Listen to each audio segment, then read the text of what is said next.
नमस्ते दोस्तों, स्वागत है आपका हमारे चैनल टीचिंग रवि पर। आज की इस वीडियो में हम बीपीएससी टीआरई 4 के लिए वर्ल्ड हिस्ट्री को एससीईआरटी किताबों के आधार पर कवर करेंगे। यह वीडियो आपकी तैयारी को और भी मजबूत बनाएगा, इसलिए पूरा वीडियो जरूर देखें। हमारा आज का टॉपिक है अमेरिकी स्वतंत्रता संग्राम और यह topic Bihar SCERT class 9 history के चैप्टर 2 से लिया गया है और इस चैप्टर में हम इन सभी पॉइंट्स को कवर करने वाले हैं। जिससे प्रश्न बनते हैं सिर्फ उसे ही कवर करेंगे। वीडियो को लाइक करें, शेयर करें और चैनल को सब्सक्राइब करना ना भूलें। और इस क्लास का पीडीएफ आप टेलीग्राम से प्राप्त कर सकते हैं। तो चलिए बिना देरी के शुरू करते हैं आज का बेहद महत्वपूर्ण पाठ। इकाई 2 अमेरिकी स्वतंत्रता संग्राम। मुझे यह बताने के लिए बिल्कुल भी जरूरत नहीं कि यह टॉपिक कितना इम्पोर्टेंट है और इस वीडियो को देखने के बाद दोबारा आपको यह टॉपिक पढ़ने की जरूरत नहीं पड़ेगी, क्योंकि इस चैप्टर से जो इंपॉर्टेंट पॉइंट्स बन सकते थे एग्जाम के लिए उन सभी पॉइंट्स को कवर किया गया है। सिर्फ आपका काम यही है कि जो पॉइंट हाईलाइट किया गया है वीडियो में उसे अपने कॉपी में लिखना और उसे रिविजन करना। फिर इसके बाद आपको यह टॉपिक पढ़ने की बिल्कुल भी जरूरत नहीं पड़ेगी। आप देख सकते हैं। चैप्टर शुरू करने से पहले थोड़ा इसका बेसिक समझ लेते हैं। जैसे कि यहाँ पर हाईलाइट किया गया है कि विश्व इतिहास में आधुनिक काल का प्रारंभ जिन घटनाओं के साथ जोड़ा जाता है उनमें यूरोपीय देशों का 15वीं शताब्दी में नए समुद्री मार्गों की खोज भी शामिल है और इसका उद्देश्य नए व्यापारिक मार्गों की विकसित करना था ताकि यूरोपीय देशों की अर्थव्यवस्था, व्यापार और वाणिज्य के माध्यम से समृद्ध बनाया जा सके। और पहला हमारा इंपॉर्टेंट पॉइंट निकल कर आता है 1492 में कोलंबस ने अमेरिकी महाद्वीप की खोज की थी। और दूसरा हमारा इंपॉर्टेंट पॉइंट है अमेरिगो वेस्पुची ने इस बृहद भूखंड के बारे में विस्तृत जानकारी दी थी। तो ये वाला पॉइंट इंपॉर्टेंट है। क्वेश्चन निकल कर आ सकता है कि अमेरिकी महाद्वीप के बृहद भूखंड के बारे में विस्तृत जानकारी किसने दी थी। तो इसका आंसर हो जाएगा अमेरिगो वेस्पुची ने। याद रखिएगा, एक बार फिर से रिपीट कर दिया जा रहा कि 1492 में कोलंबस ने अमेरिकी महाद्वीप की खोज की थी और अमेरिगो वेस्पुची ने इस बृहद भूखंड के बारे में विस्तृत जानकारी दी थी और ये वाला पॉइंट इंपॉर्टेंट है। अब जानते हैं अमेरिकी स्वतंत्रता संग्राम के बारे में, जो किस कारण से हुआ था। पहला कारण था उपनिवेशों में राजनीतिक स्वायत्तता का अभाव और इसमें से जो इंपॉर्टेंट पॉइंट निकल रहा वो आपको बताया जा रहा। तो जैसे कि तीसरा हमारा इंपॉर्टेंट पॉइंट है उपनिवेशों के गवर्नर इंग्लैंड के राजा द्वारा मनोनीत किए जाते थे। तो क्वेश्चन निकल कर आ सकता है कि उपनिवेशों के गवर्नर किन राजाओं, कहाँ के राजाओं द्वारा मनोनीत किए जाते थे। तो इसका आंसर हो जाएगा इंग्लैंड। याद रखिएगा। और इन्हें विशेष अधिकार भी प्राप्त थे। वे उपनिवेशवासियों के प्रति उत्तरदायी नहीं थे। दूसरा कारण था भौगोलिक दूरी। तो इंग्लैंड और अमेरिका की भौगोलिक दूरी काफ़ी अधिक थी और यह दोनों क्षेत्र अंटार्कटिका महासागर के दो अलग अलग छोर पर स्थित थे। तो इसमें से कुछ खास इंपॉर्टेंट नहीं है, इसलिए इसमें हाईलाइट नहीं किया गया है। अगले पॉइंट पर चलते हैं। तीसरा कारण था धार्मिक एवं सामाजिक व्यवस्था में मतभेद। तो इसमें से इंपॉर्टेंट पॉइंट निकल रहा कि ब्रिटिशवासी एंग्लिकन मत को मानते थे और आधिपत्य में विश्वास करते थे और दूसरी ओर अमेरिकी जनता प्यूरिटन मतावलंबी थी।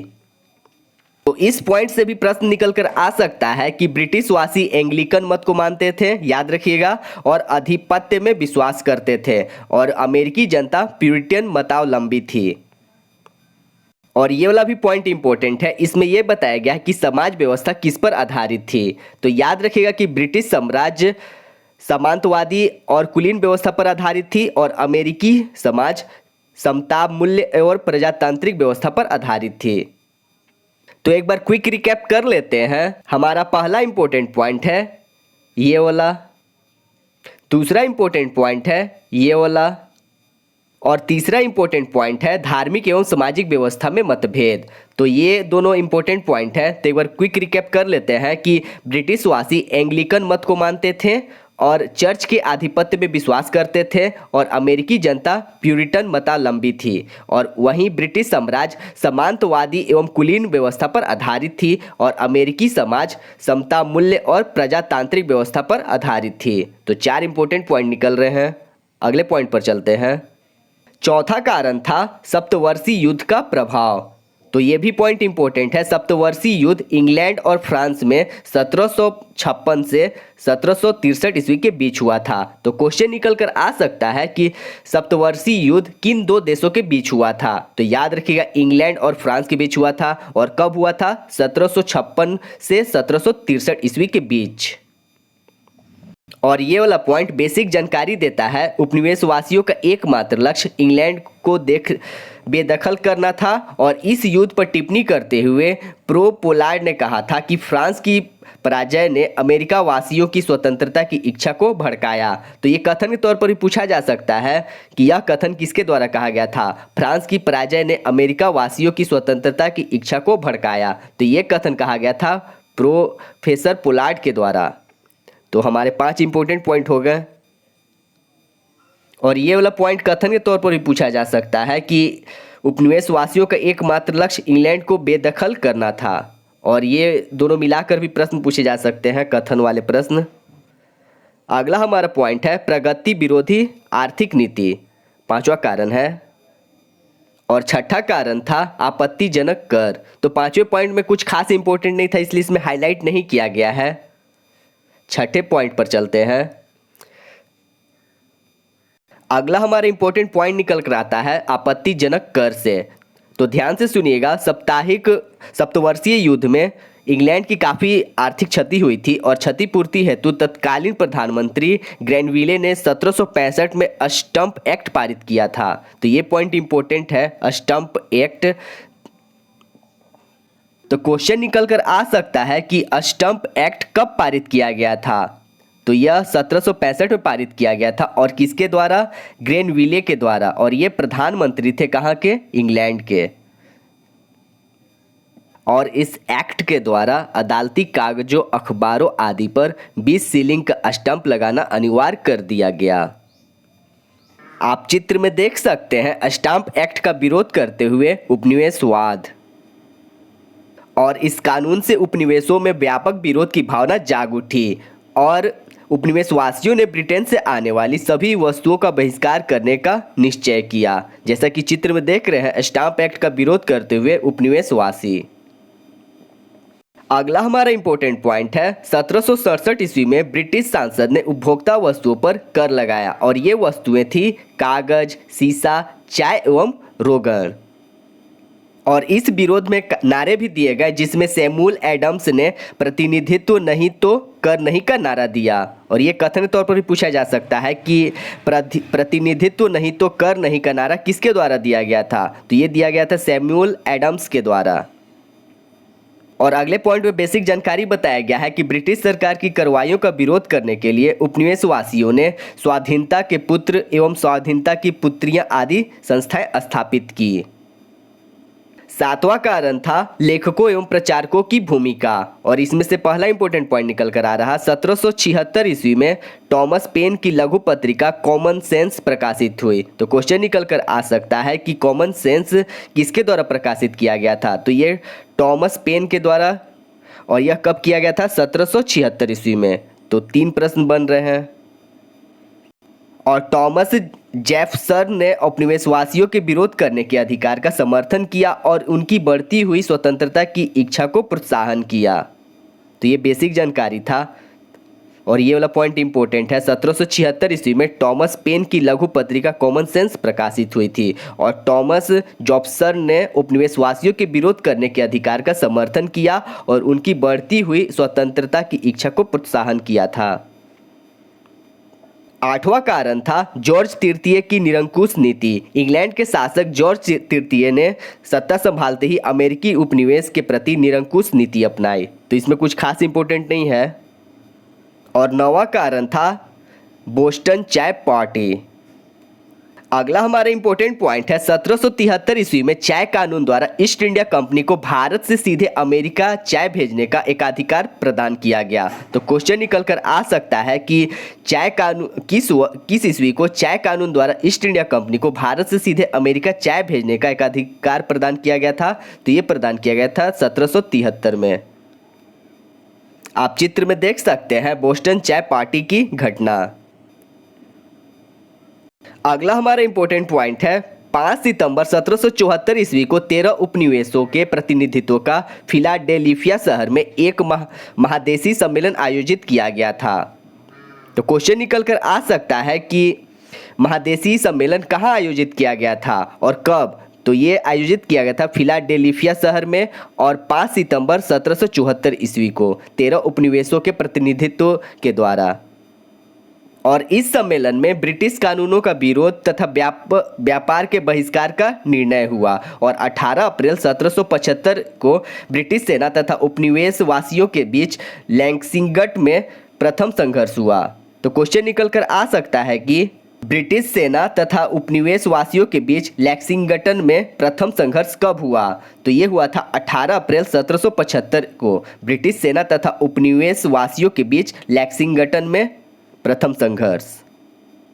और अगला हमारा इंपॉर्टेंट पॉइंट है 4 जुलाई 1776 ईस्वी को फिलाडेल्फिया में दूसरा महादेशी सम्मेलन आयोजित हुआ था, जिसमें टॉमस जोसेफ द्वारा तैयार किया गया स्वतंत्रता का घोषणा पत्र और जॉर्ज वाशिंगटन को अमेरिकी उपनिवेश का सेनापति नियुक्त किया गया। और इस प्रकार अमेरिकी स्वतंत्रता संग्राम पूरी तरह आरंभ हो गया और 3 फरवरी 1783 को पेरिस की संधि द्वारा समाप्त हुआ और 1787 ईस्वी को संविधान का निर्माण हुआ और 1789 ईस्वी में लागू हुआ और जॉर्ज वाशिंगटन को प्रथम राष्ट्रपति बनाया गया। तो एक बार क्विक रिकैप कर लेते हैं।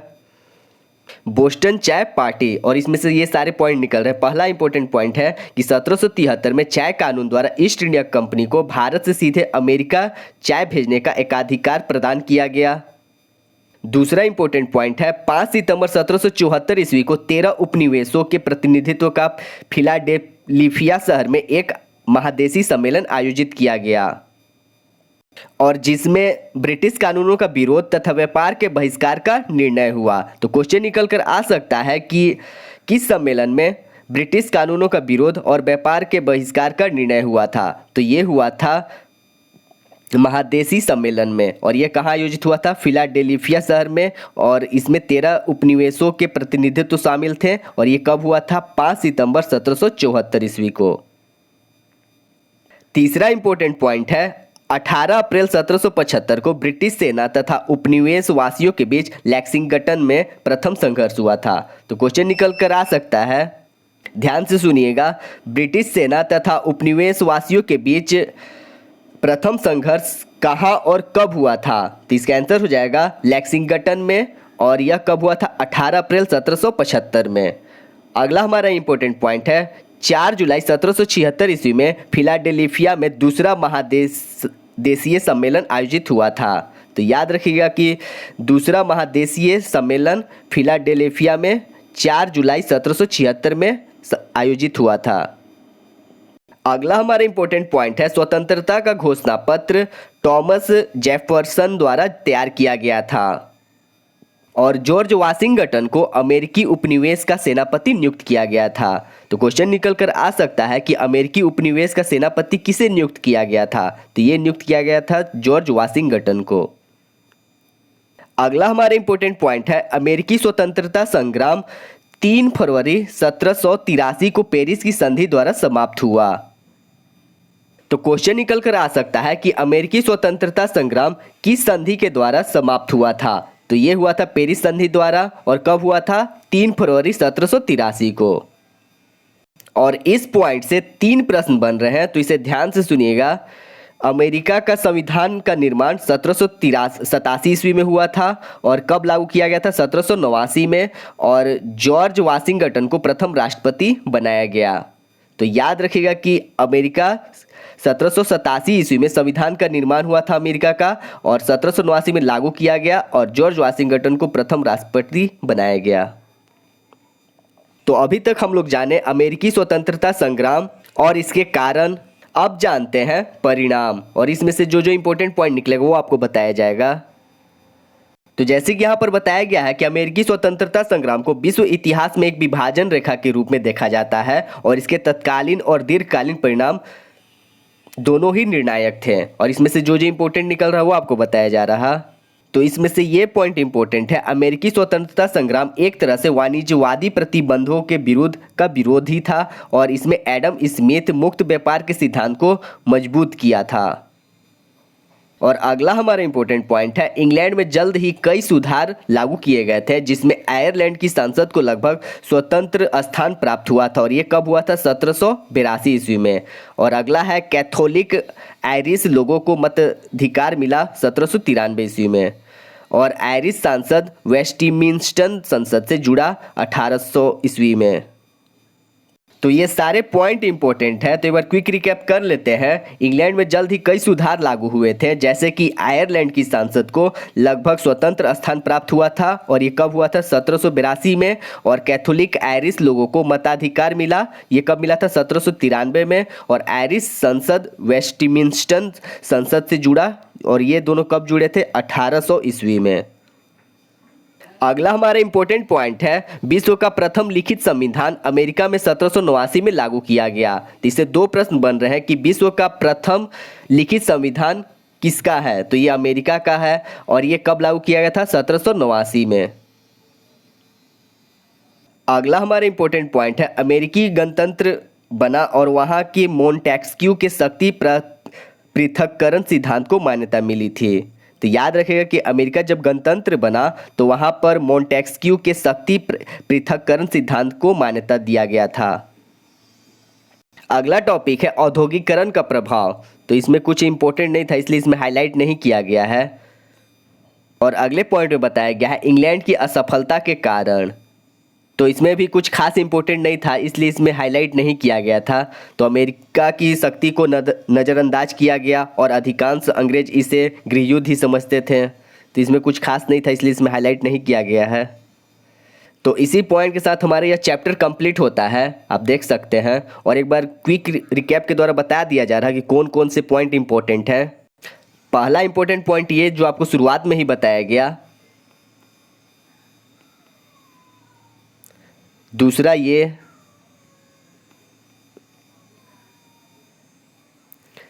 तीसरा, चौथा, ये सारे इंपॉर्टेंट पॉइंट हैं। और इस पॉइंट को आप वीवीआई के तौर पर मार्क कर सकते हैं, एग्जाम में पूछा जा सकता है। पांचवा, छठा, सातवां, और इस पॉइंट से लगभग 4 से 5 प्रश्न बन रहे हैं जो आपको बताया गया था शुरुआत में। और ये वाला भी पॉइंट इंपॉर्टेंट है, इससे भी प्रश्न बन सकते हैं, और ये वाला भी, और इसमें से सारे पॉइंट इंपॉर्टेंट हैं। ये भी इंपॉर्टेंट है, और इस पॉइंट से लगभग 4 से 5 प्रश्न बन रहे हैं जो एग्जाम में पूछा जा सकता है। और यहाँ से भी 4 से 5 प्रश्न बन रहे हैं। तो मोटा मोटी मुझे लगता है इससे 25 से 30 प्रश्न बन रहे हैं जो एग्जाम के लिए काफ़ी इंपॉर्टेंट है। अब चलते हैं प्रश्नों की ओर, और ये भी इंपॉर्टेंट है। और ये पहला हमारा क्वेश्चन है कि अमेरिका की राजधानी कहाँ है? तो इसका आंसर आप कमेंट बॉक्स में बताइएगा। दूसरा क्वेश्चन है कि कॉमन सेंस की रचना किसने की थी? तो इसका आंसर जाएगा टॉमस पेन ने की थी। तीसरा हमारा क्वेश्चन है कि स्टंप एक्ट किस वर्ष पारित हुआ था? तो ये पारित हुआ था 1765 में। क्वेश्चन नंबर 4 है कि अमेरिकी स्वतंत्रता संग्राम में अंग्रेजों का सेनापति कौन था? तो ये थे वाशिंगटन। पांचवा हमारा क्वेश्चन है कि अमेरिकी संविधान कब लागू हुआ था? तो ये लागू हुआ था 1789 में। और अगला प्रश्न है इसी प्रकार का कि विश्व में प्रथम लिखित संविधान किस देश में लागू हुआ था? तो ये हुआ था अमेरिका में। इसका आंसर हो जाएगा ग, अमेरिका। क्वेश्चन नंबर 7 है कि किस संधि के द्वारा अमेरिकी स्वतंत्रता संग्राम को मान्यता मिली? तो ये मिला था पेरिस की संधि के द्वारा। और 8वां हमारा प्रश्न है कि अमेरिकी स्वतंत्रता में अमेरिका के सेनापति कौन था? तो ये थे वाशिंगटन। अगला क्वेश्चन है क्वेश्चन नंबर 9, अमेरिका के प्रथम राष्ट्रपति कौन थे? तो ये थे जॉर्ज वाशिंगटन। और सप्तवर्षीय युद्ध किन 2 देशों के बीच हुआ था? तो ये हुआ था इंग्लैंड और फ्रांस के बीच हुआ था। तो इसका आंसर हो जाएगा ब्रिटेन और फ्रांस। इसी प्रश्न के साथ हमारा यह चैप्टर कंप्लीट होता है, और इसमें से जो जो इंपॉर्टेंट पॉइंट थे वो आपको बता दिया गया। वीडियो पसंद आई हो तो लाइक करें, शेयर करें और चैनल को सब्सक्राइब करना ना भूलें। और इस क्लास का पीडीएफ आप टेलीग्राम से प्राप्त कर सकते हैं। और हमारा अगला चैप्टर होगा यूनिट 3 वर्ल्ड हिस्ट्री से। वीडियो देखने के लिए धन्यवाद। आपका दिन शुभ हो। हम मिलेंगे अगले वीडियो में, तब तक के लिए नमस्ते।